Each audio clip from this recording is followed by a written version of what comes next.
Sheesh Radio. On another special Saturday morning show, we got a very special guest. Say your name and where you're from. My name is Camden Malik. I'm from Sacramento, California. All right, Camden, we're about to get into a little interview, play some of your tracks. I know you got a lot of songs you wanna play. Hell yeah, I got hella songs. Okay, so what would you say was the defining moment for you when you realized, oh shit, God gave me this gift that I could use, that let me use my hands? Probably like people be sending me messages, and it's like every day when people send me messages and like be like, keep going, you inspiring me, or like you giving me hope and stuff like that. Or like when people like my nigga Baby Earth right here reach out to me and tell me I'm raw and like send me beats, you feel me? Like that type of shit, you know, that just keep me going and like let me know that this is something I'm supposed to be doing. Yeah. Alright, so what's your attack plan on a beat? Because I noticed that your flow and the pockets you stay in, it's interesting. I don't even really know how to explain it. I just always try to whatever last word I use, I try to make it rhyme with the last one, with the last bar, with the last word, if that makes sense. So if I say like I'm in a car, my next bar is gonna be like my next bar. I'm in the car, my next bar. Yeah, you know, something that rhymes, you feel yeah. me? Just some shit that, you feel me? But I try to make it make sense. I don't ever try to go like over and beyond, but just, you know, something that I can fit. The first thing that came to mind hearing your music is there's actual like content in it, and you're actually saying shit. That's the first thing, because you know you have rappers nowadays they're not really saying nothing. So what was the, I guess you could say, what was the how'd you come up with wanting to say something?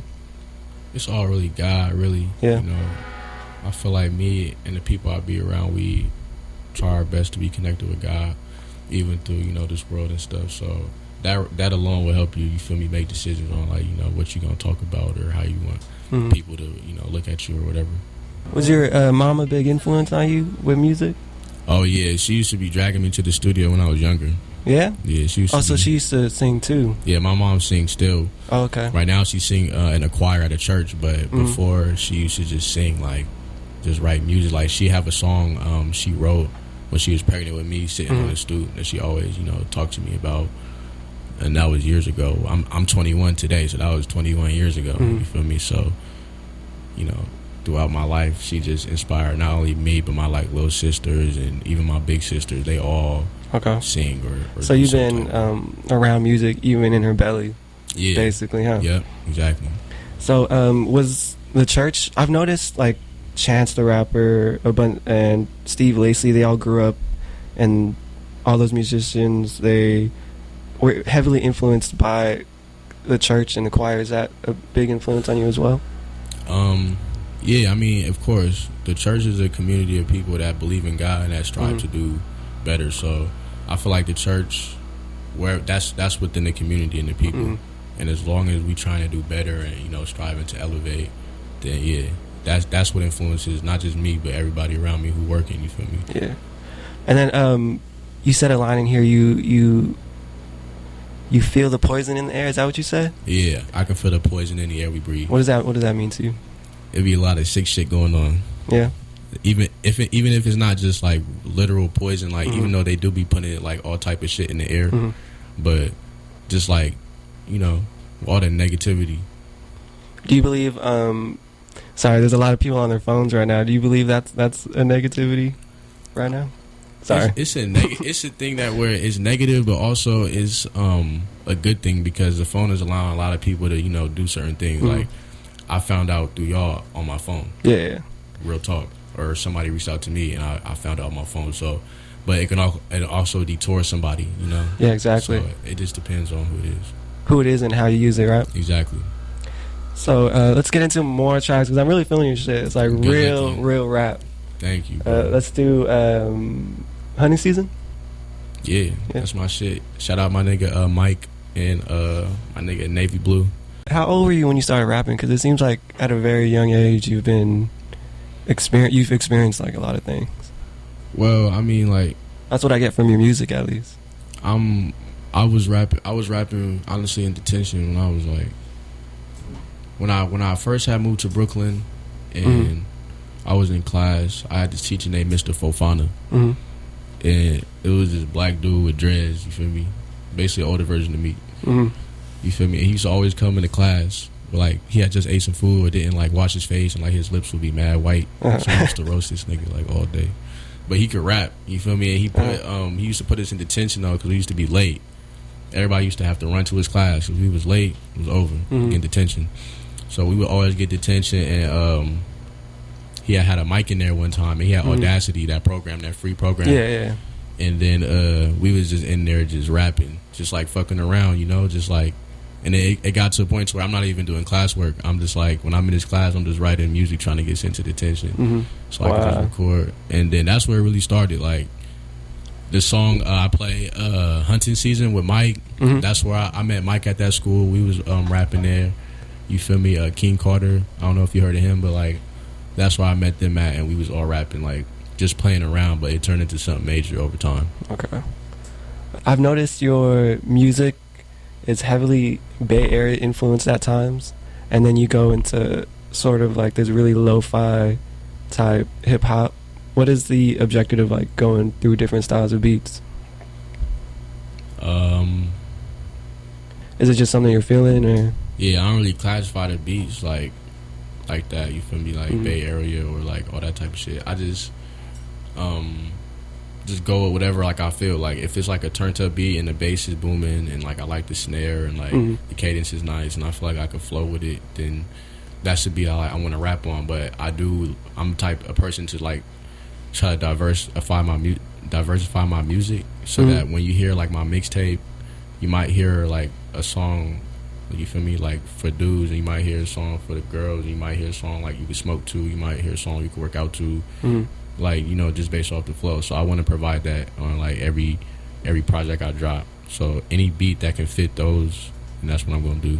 That's good. I feel like a lot of rappers now who are big, they just all sound the same. So it's great. Yeah. It's great hearing that. Okay, let's see. But a lot of rappers though, there's a lot of rappers that slept on though.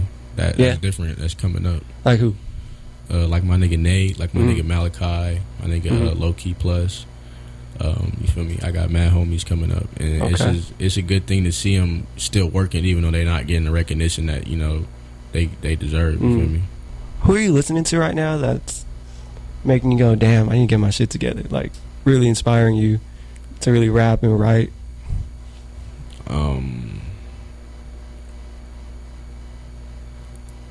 Shit, man, I don't even know. Well, honestly, Nipsey Hussle. Rest in peace.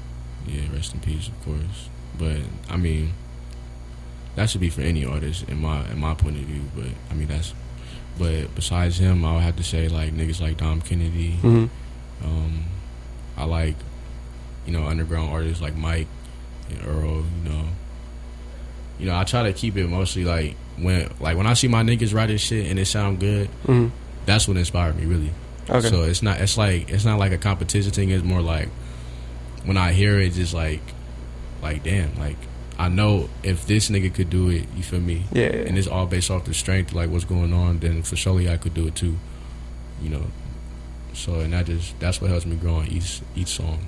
So it's all just the people around you. That's yeah. In a way, I feel like in a way it is competition because it's like, oh, I see you doing that, but look what I got. Well, I mean, nah, it's all about how somebody looks at it. If you look at it in terms of competition, then that's what it's gonna be. But like in my eyes, if like a nigga say he better than me, I really like just laugh at it or like whatever. Cause like people be in my inbox talking crazy, like I can't rap and shit. Like a few people have said that, like literally a few, and I really don't care. Like people gonna say what they want regardless. Like, yeah, that's true. Whether you broke and I'm on the street and don't got no bread and asking people for money, they gonna be like, oh, look at that bum ass nigga. And if I got hella bread, and you feel me, people gonna talk about me because they hating, like, oh, this nigga think he or whatever. So like either way it go, like people gonna talk about you. So with this rap shit, I just try to do my best. Like we should play this song called Cheap that's coming up next, and it explains how I feel about it. It's like I'm just trying to be the best me. All right, it's Camden Malik too. Yeah, shout out my nigga Navy Blue. Are you originally from Sac? Yep. Well, I was born in Stockton, moved to Texas, came back to Stockton, then moved to Sacramento, then moved to Brooklyn, and came back to Sacramento. How long were you in Brooklyn for? Because I hear it and I heard you. Oh, it just be in this song. It sounds like some shit from New York. That's what people say about this song. And honestly, I got that from a west on the West Coast. But yeah. But I was out there for 3 years, and then I went back for another year. So a total of 4 years. Okay. But Brooklyn, like New York is so fast paced. I had to learn so much shit. Like when I was young, especially when I moved out there, I was like 13, 12, or no, probably like even 11 type shit. And it was just like I had to learn like the trains, and then like going where the fuck am I finna go? Like I remember getting lost so many times on the train and just being hella mad. And like, you feel me? Yeah. It's just like just dumb shit like that. And then like, you know, finding out everything as far as like, you know, who to trust, who not to trust. You feel me? Like who is who? Because it's mad people. You know, niggas is different. You know, and just like I don't know, you just gotta be more aware and like fast paced. Everything's like hella fast. So being out there was different. It kind of shaped who I am. Like I admit that. Like that New York is definitely a part of me. Besides rapping, what would you say you're expert on? See, I like writing. I like writing. I like editing videos. I like promoting my music. I like connecting with people. Outside of music, what would you say you're expert on? I could take that outside of music. Like I'll be writing scripts. I can like edit a movie. And I can direct it and write it and like, you know, publish it. That's what I want to do. You know, like I would want to be a jeweler as well. Like I want to learn how to like do my own jewelry and like, you know, make it custom with diamonds and, you know, engrave all the initials and like all this stuff. Like, I want to learn how that's to do different. That. I never heard that one. Yeah, like I want to own my own shit. Like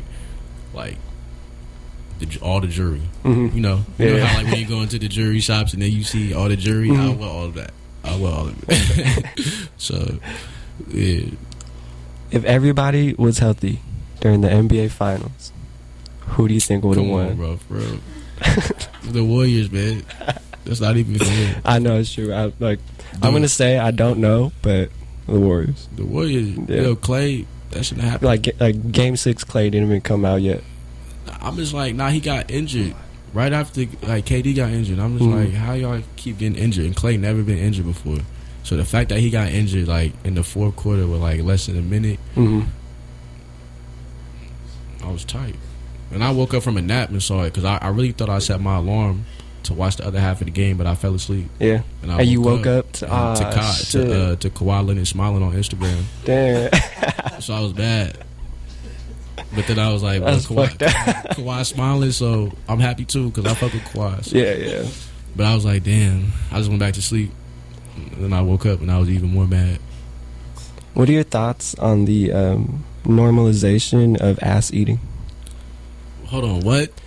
Like the normalization of ass eating. Okay, I didn't expect that. I just wanted to make sure you said what I thought you said. What are your thoughts? Because I've been hearing a lot about it. It's out there. I mean, ever since Janae Aiko, I feel like everybody cool with it. Yeah. Because when she said, because you got to eat the booty like groceries, everybody was singing that shit. Yeah, if you go to a club and that song come on, everybody gonna sing it.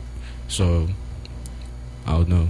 I mean, I'm not with it, but I'm just talking about like everybody else. You feel me? I feel like it was such a stigma before that. Like people always said never go ass to mouth, and then all of a sudden Janae started singing that, and everybody's like, yeah, let's do it, let's go. I think it's because they trying to say that if you a girl that's everybody like and you think is beautiful and everything, you could get anybody to do anything.